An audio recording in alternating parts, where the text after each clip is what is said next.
In the heart of the Visayas lies an island shrouded in mystery and fear, Siquijor. This is not your average tropical paradise. Oh no, this is an island steeped in tales of the supernatural, a place where the line between myth and reality seems to blur. Welcome to Siquijor, an island known far and wide for its bewitching beauty, yet feared for its darker undertones. It's a place where the sun-soaked beaches and lush greenery mask an eerie undercurrent of witchcraft and sorcery. Yes, you heard right, witchcraft and sorcery. On this island, folklore isn't just a collection of tales, it's a living, breathing part of the culture. The locals, known as the mambabarangs, are said to practice dark magic, casting spells, creating potions, and even summoning spirits. The word mambabarang itself is enough to send a shudder through those who know its meaning. It refers to a practitioner of black magic, a sorcerer or witch, who's feared and respected in equal measure. But what's a mambabarang without some bone-chilling tales to their name? Stories abound of witches casting hexes, of potions concocted under the cover of darkness, of spirits summoned from the netherworld. Every whisper, every rumor adds another layer to the enigma that is Siquijor. Yet, amidst all the fear and apprehension, there's an undeniable fascination. A curiosity that draws you in, a desire to unravel the mysteries that lie beneath the surface. After all, who doesn't love a good paranormal story, especially one that's steeped in centuries-old traditions? But be warned, these are not just tales spun to scare children or thrill tourists. These are stories that have stood the test of time, stories that have been passed down through generations, stories that are as much a part of Siquijor as the sand and sea. Witnesses have come forward with chilling tales that are bound to send shivers down your spine. Stay tuned, for as we delve deeper into the enigma that is Siquijor, you might just find yourself questioning what's real and what's not. Our first eyewitness account comes from a local fisherman who had an encounter that changed his life forever. He was a man of the sea, as familiar with the ebbs and flows of the ocean as he was with the back of his hand. But on that fateful night, what he witnessed was beyond the realm of his understanding, beyond the world he knew. The evening started off like any other, with the moon casting its silver glow on the water, the waves gently lapping against his boat. As he cast his nets, he noticed an eerie glow emanating from the shore. Curiosity piqued, he decided to investigate. He tells us of how he rowed his boat towards the glow, the sound of his paddles cutting through the silence of the night. As he got closer, he could see a group of figures huddled together.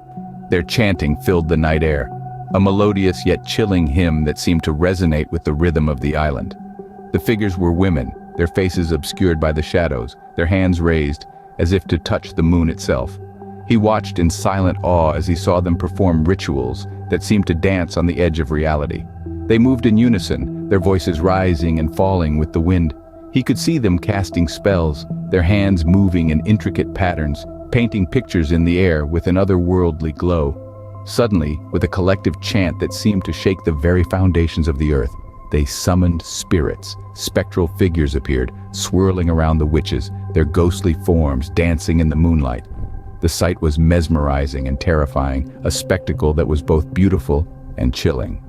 The fisherman, gripped by fear and fascination, watched this otherworldly scene unfold until the break of dawn. He returned to his village, forever marked by what he had seen. He was no longer just a fisherman, but a witness to the hidden world of the mambabarang. His life was never the same after that night. This encounter left him with a story to tell, a tale that echoes the mysteries and secrets of the island of Siquijor. Our next story involves a woman who claims to have been cursed by a mambabarang. She was an ordinary woman living an ordinary life, until she crossed paths with a mambabarang, a practitioner of dark magic. According to her account, she inadvertently offended this mambabarang, a respected elder in her village. Little did she know this unfortunate incident would take a toll on her life in ways she couldn't have imagined. She began to experience a series of unfortunate events, starting with a sudden and unexplainable illness. She was plagued by a relentless fever, accompanied by an unnerving chill that seemed to seep into her bones. Her skin paled, and her once vibrant eyes turned dull. The local doctors were baffled, unable to diagnose her condition. As her health deteriorated, she began to hear whispers in the village, whispers of the mambabarang and the curse she had supposedly placed on her. The more she heard, the more she began to believe. The inexplicable illness, the sudden misfortunes, It all seemed to point to one thing: a curse. Driven by desperation and fear, she sought the help of a local spiritual healer. This healer, known for her knowledge of ancient rituals and remedies, had a reputation for being able to lift curses. After several intense sessions, filled with prayers and sacred rituals, the woman's health gradually began to improve. Her fever subsided, the chill in her bones retreated, and her strength slowly returned. With her recovery, the whispers in the village died down. They were replaced by a newfound respect and fear for the mambabarang and the power they wielded. This account serves as a chilling reminder of the power these mambabarangs hold. The line between respect and fear is thin, and crossing it can lead to consequences that are beyond our understanding. A curse, a mysterious illness, and a recovery that defies logic. It's a story that continues to haunt the villagers and reminds us of the mysteries that lurk in the shadows, waiting to be discovered. Now, we delve into a tale of a potion said to bring love or wreak havoc. In the heart of the Siquijor island, where the moonlight dances on the leaves and the air carries whispers of the unseen, a tale unfolds. A story wrapped in the scent of herbs, the shimmer of moonlight, and the eerie silence of the witching hour. This is the tale of a man, an ordinary man, who dared to tamper with the extraordinary. The man, let's call him Juan, was hopelessly in love. His heart yearned for a woman who barely knew he existed. Desperate and out of options, he sought the help of a mambabarang, a practitioner of dark magic on the island. The mambabarang, an old woman with eyes as deep as the night sky, agreed to help. She concocted a potion, a love potion, under the pale light of the full moon. The potion, she warned, was powerful. It would make the woman fall in love with Juan, but it came with a price that Juan, in his desperation, was willing to pay. He took the potion, a swirling mixture of colors that seemed to glow in the moonlight, and gave it to the woman. And it worked. The woman, once indifferent, was now deeply in love with Juan. They lived days of bliss, days that Juan had only dreamed of. But as the days turned into weeks and the weeks into months, Juan began to notice something. The woman was not just in love, she was obsessed. Her love turned into possession, her affection into control. Juan, once ecstatic, was now terrified. He had his love, but at what cost? He had played with forces he didn't understand and was now paying the price. It was a harsh reminder of the old saying, "Be careful what you wish for." A testament to the double-edged sword that is the mambabarang's magic. But who are these mambabarangs truly? What is the source of their power? The mambabarangs of Siquijor, enshrouded in mystery, are an enigma to the world. Some believe their origins trace back to the earliest settlers of the island, who were said to be endowed with supernatural abilities.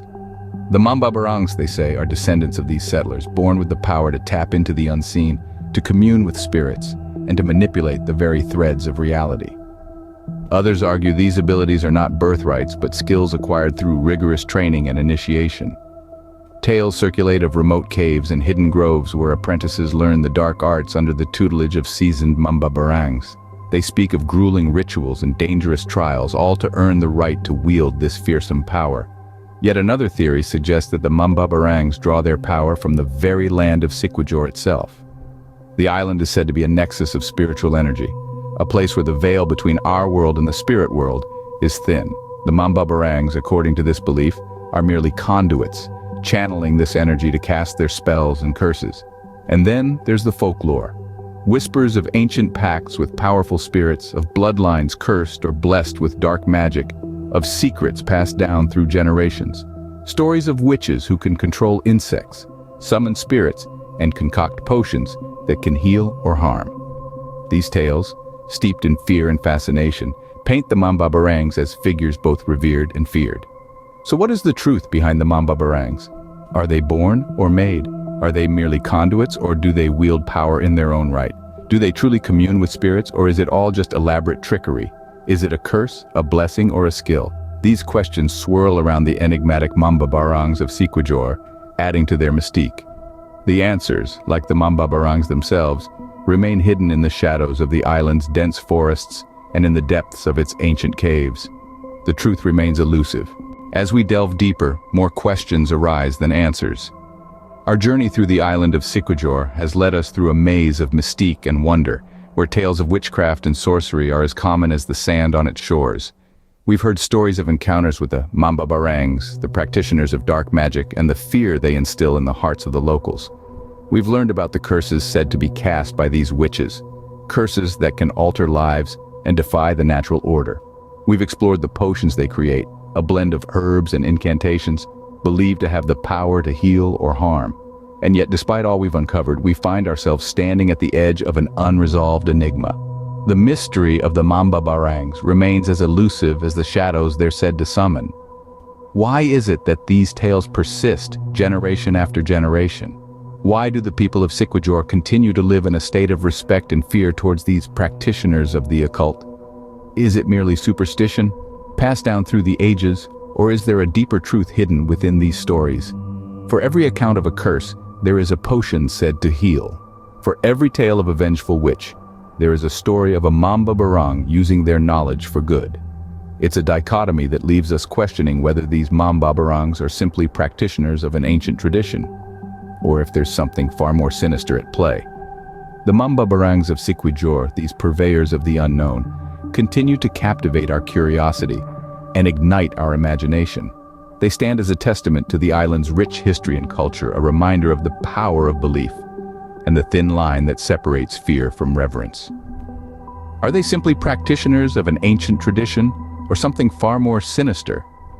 The mystery of Siquijor's mambabarangs continues to haunt us. If you liked the video, please don't forget to subscribe and hit the like button.